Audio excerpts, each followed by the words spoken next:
Hey, bonjour à tous. Bonjour, bonjour. 2 secondes, la lumière était trop forte. Hey. Bonjour à tous. On recommence. Je m'appelle Stéphane Ruet. Je suis unique créateur et responsable comme vous, là. Et fier de l'être. Oui, oui, oui, oui, on est unique. On est créateur et on est responsable. Pourquoi je dis ça? Ben, c'est parce que quand on sait qu'on est responsable, ben, on ne peut plus être victime. C'est génial de comprendre l'aspect du victime en nous. De comprendre qu'on cherche deux choses, l'humain, vraiment importantes. On cherche à être aimé et on cherche à être reconnu. Et quand on ne sent pas l'amour et la reconnaissance, c'est là qu'on peut tomber victime. Hey, je souffre. Écoutez, je souffre parce que je ne me sens pas aimé.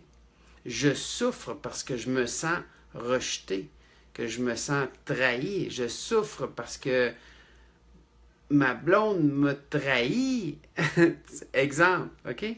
Donc, dans la souffrance comme telle, si je résiste à la souffrance, si je suis dans la souffrance et je résiste à ma responsabilité là-dedans, donc je ne veux pas me voir moi, je veux voir qui est responsable de ma souffrance, oh boy, je tombe victime. Et c'est naturel que si quelqu'un à ce moment-là me fait souffrir, je vais tenter par tous les moyens, je le répète, je vais tenter par tous les moyens de faire souffrir l'autre personne. Parce qu'une victime ne veut pas souffrir seule. Il va essayer de blaster les autres, il va essayer de leur faire mal par la force ou par la pitié. Il va toujours essayer de faire mal parce que lui ou elle, il souffre. Donc, être victime veut dire, grosso modo, que je donne mon pouvoir à quelqu'un d'autre. Je donne mon pouvoir d'être heureux. Je donne mon pouvoir à quelqu'un d'autre d'être malheureux. Donc, je ne suis plus responsable. On se comprend. Automatiquement, si je décide que cette personne-là, c'est grâce à elle ou à lui que je suis heureux, il y a un problème. Cette personne-là, la journée où qu'elle meurt, ou qu'elle disparaisse pour X raisons, wow, mon victime en moi va vouloir tout détruire, va vouloir exprimer cette colère-là, va vouloir faire mal, parce qu'il souffre. Quand on comprend la souffrance, d'où elle vient, la souffrance vient d'une résistance. C'est drôle à dire. Mais quand je résiste à un effet, ça me limite dans mes mouvements parce que je suis focusé. Je suis complètement et entièrement pris par cet événement. Donc, cet événement vient me stresser, me gruger émotionnellement parlant, vient m'épuiser aussi parce que je ne veux pas, quand on pense toujours à ça, c'est épuisant, etc. Donc, à partir du moment où est-ce que je résiste à ça, je me limite. Pardon. Et ma limitation, dans tout être humain, si on se limite, on souffre. Alors, le victime croit que les autres sont responsables de son bonheur et de son malheur. Tandis que quand on décide, regardez bien la différence, quand on décide, ou quand on comprend plutôt, excusez-moi, qu'on est unique, bien, le fait d'être unique, là, il n'y a pas vraiment personne qui peut me comprendre. Personne. Personne ne peut dire « Ah, Stéphane, je te connais comme si je t'avais tricoté. » Même ma mère. Même une mère qui sait qu'elle connaît son enfant. Mais ma mère ne peut pas me connaître à 100% parce qu'elle ne peut pas comprendre, ressentir ce qui se passe en moi. J'ai des blessures qu'elle n'a pas. Donc, si automatiquement, si moi j'ai une blessure que l'autre n'a pas, automatiquement, nos pensées sont plus pareilles.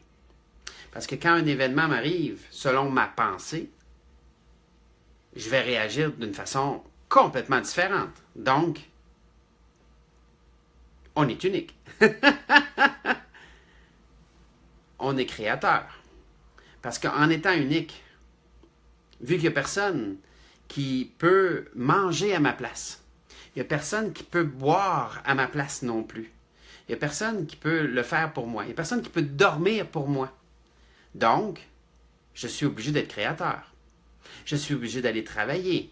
Ou je suis obligé de créer un jardin. Je suis obligé d'aller à une source d'eau. Je suis obligé de faire une action. Donc, je suis créateur.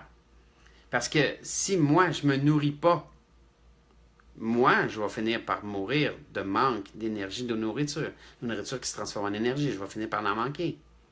Donc, en étant créateur, ce qui est intéressant, c'est que la logique vient dire, ben, on est aussi responsable. Je suis responsable de ce que je me mets dans la bouche à tous les jours.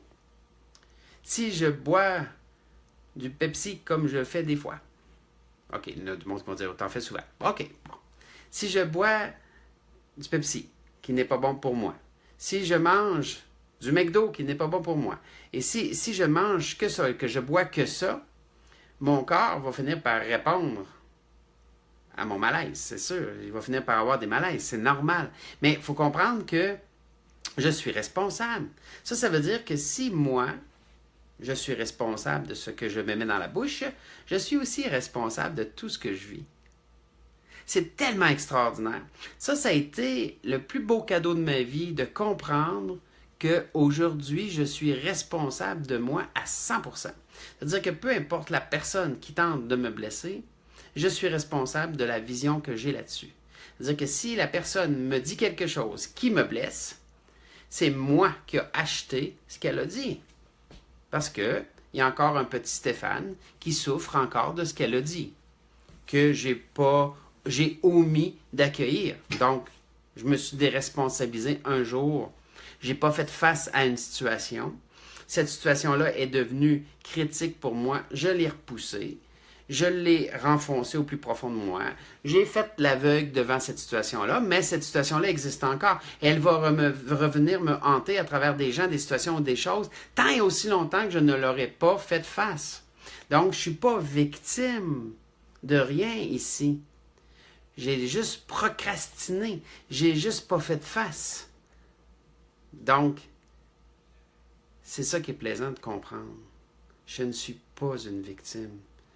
Tout ce que je vis, je l'ai réalisé à travers mes formes pensées, à travers mes actions, à travers mon inaction aussi quelquefois. Donc, mes habitudes m'ont emmené dans mon victime de moi-même. Et c'est mes habitudes, mes nouvelles habitudes qui vont faire que je peux en sortir.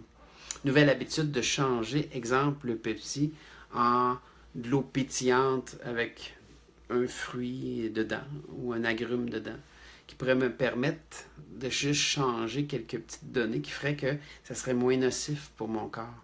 Jusqu'au jour où est-ce que je pourrais complètement me passer de cette dépendance-là. Mais sans l'accueil, il n'y a aucune possibilité. Alors, je voulais juste vous dire ce petit message-là aujourd'hui avec tellement d'amour. Il y a beaucoup de gens qui se croient victimes. Vous ne l'êtes pas. Je sais que ça peut être une drôle de message que j'ai pour vous en ce moment. Mais ça ne l'est pas. Vous êtes responsable. Vous êtes responsable de vous. Je le répète, vous êtes responsable. Donc, remerciez la victime. Libérez-vous-en parce que dans le fond, ça vous permet simplement de souffrir. C'est tout. OK? Alors, go! Je vous aime. Continuez votre beau travail. Bye bye.